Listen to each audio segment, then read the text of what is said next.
Hello, Assalamualaikum warahmatullahi wabarakatuh. Good morning, good afternoon, good evening. I want to presentation about materi materi develop project charter in management project.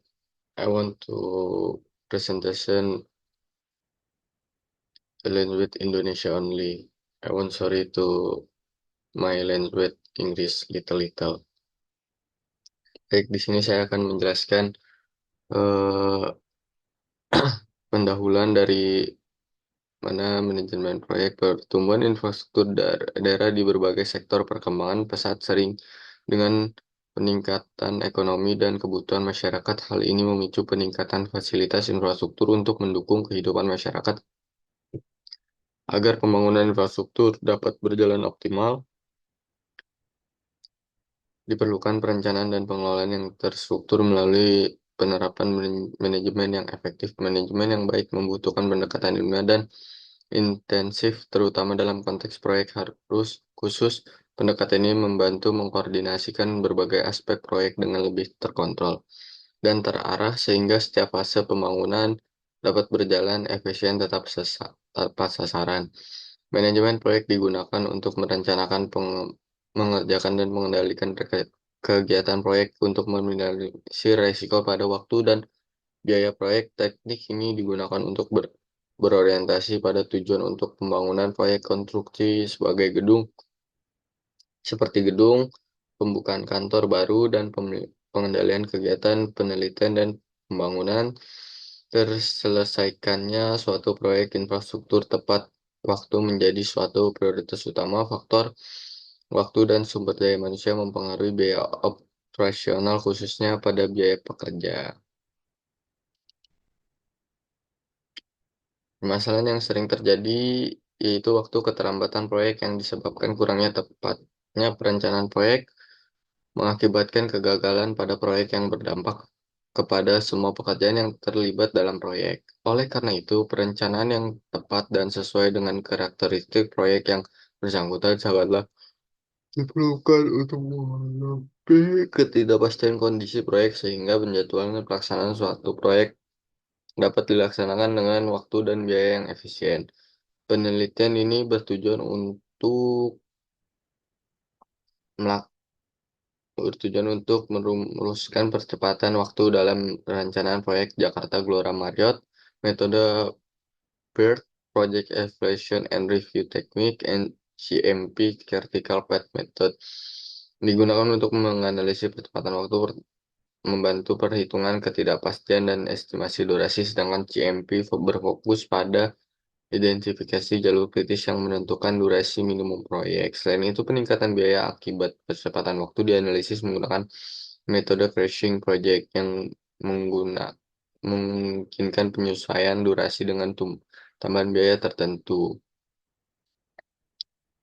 Nah, untuk metode di penelitian kali ini, kita menggunakan pendekatan penelitian. Pendekatan penelitian yang digunakan adalah penelitian kuantitatif, umumnya menggunakan angka, memulai dan perkumpulan data, penafsiran terhadap data tersebut, serta penampilan dari hasilnya. Pendekatan ini juga dihubungkan dengan variabel penelitian yang memfokuskan pada masalah-masalah terkini dan fenomena yang sedang terjadi pada saat sekarang dengan bentuk hasil penelitian. Yang kedua, pengumpulan data. Penelitian ini memerlukan berbagai data termasuk durasi aktivitas, jadwal pelaksanaan, biaya proyek, dan estimasi kebutuhan tenaga kerja. Dan data yang digunakan mencakup data primer dan sekunder. Data primer diperoleh langsung dari sumber terkait seperti wawancara atau observasi di lapangan, sedangkan data sekunder berasal dari dokumen atau lapangan yang sudah tersedia seperti catatan proyek sebelum atau referensi teknis terkait. Yang pertama ada data primer. Data primer adalah sumber data yang berasal dari data langsung yang diberikan kepada peneliti. Data primer merupakan data yang dikumpulkan kepada pihak pertama, biasanya didapatkan melalui wawancara, jejak dan lainnya. Pada penelitian ini, data primer yang diperoleh adalah data hubungan kegiatan Berdasarkan hasil wawancara yang B, data sekunder adalah sumber data yang didapatkan berdasarkan hal-hal yang didapatkan secara dibaca, mempelajari, dan memahami melalui media lain yang bersumber dari literatur, buku-buku, serta dokumen. Pada penelitian ini, data sekunder yang dapat diperoleh berdasarkan data internal perusahaan seperti RAB, buku dan buku desain bangunan, dan time schedule. Lalu di sini ada hasil pembahasan. Yang pertama ada work breakdown struktur.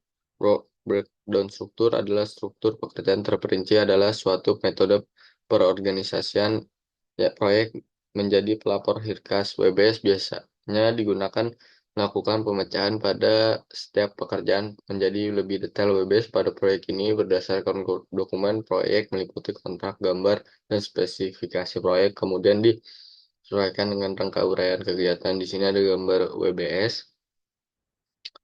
Lalu di sini kita akan masuk ke Certel Vertical Path Method atau CMP.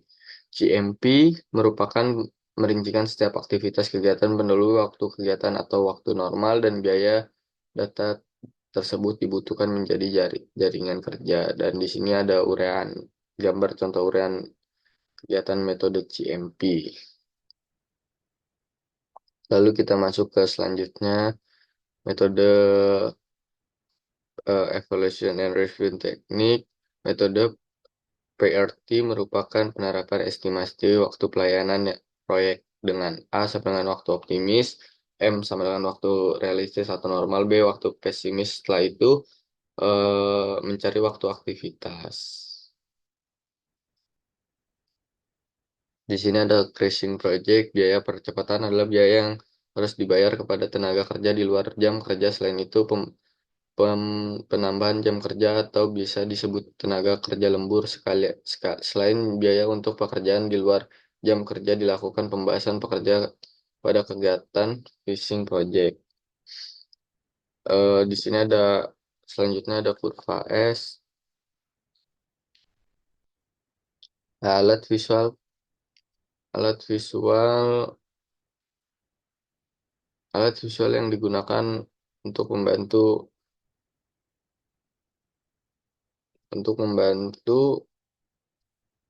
kemajuan proyek dengan cara menggambarkan hubungan antara waktu dan biaya atau volume pekerjaan yang diselesaikan. Disebut kurva S karena grafiknya menyerupai huruf S di mana proyek umumnya mengalami perkembangan lambat di awal fase instansi dan persiapan pertumbuhan cepat di tengah fase pelaksanaan dan kembali melambat menjelang akhir. Di sini ada contoh kurva S. Lalu di sini ada Giant Card. Giant Card merupakan suatu penjadwalan proyek dan evaluasi pengembangan yang paling umum digunakan dalam penjadwalan waktu proyek untuk menunjukkan aktivitas dalam proyek Jakarta Gelora Marriott dari mulai kegiatan dilakukan sampai dengan batas waktu yang berakhir dalam bentuk grafis batang. Pada pembuatan Gantt chart menggunakan aplikasi MS Project. Nah, untuk penyusunan Giant Card ini berdasarkan waktu penyelesaian proyek, hubungan aktivitas, dan waktu kalender proyek. Pada hubungan aktivitas ditentukan berdasarkan diagram network planning, sedangkan pada waktu kalender berdasarkan data perusahaan yang diperoleh. Pada kolom pertama menentukan hubungan aktivitas, kolom kedua menentukan durasi aktivitas, dan pada kolom ketiga dan keempat menentukan waktu kalender. Selanjutnya pada tabel grafik batang menentukan kegiatan proyek secara individu yang waktu dimulai dengan selesainya. Dan ini ada contoh Gencat menggunakan metode CMP. Ada kesimpulan, berdasarkan hasil data dan pembahasan yang telah dilakukan pada bab sebelumnya dengan menggunakan metode CMP dan PRT. Pada proyek pembangunan Jakarta Gelora Marriott dapat dikesimpulan satu pada metode CMP pada proyek pembangunan Jakarta Gelora Marriott mendapatkan jalur kritis, lalu didapatkan total hari 1095 hari pada metode PERT. Persentase probabilitas proyek pembangunan Jakarta Gelora Marriott didapat dilintasi jalur kritis. Lalu di sini ada berdasarkan kurva S, berdasarkan analisis sensitivitas bahwa skenario yang telah dibuat disimpulkan bahwa setiap perencanaan waktu selama 6 hari mengalami kenaikan biaya proyek sebesar 1%. Biaya kenaikan tersebut didapatkan dari penambahan jumlah pekerja dan biaya lembur. Dan di sini ada daftar pusaka. Mungkin cukup sekian yang bisa saya sampaikan. Kurang lebihnya mohon maaf. Wabillahi taufiq walhidayah. Wassalamualaikum warahmatullahi wabarakatuh.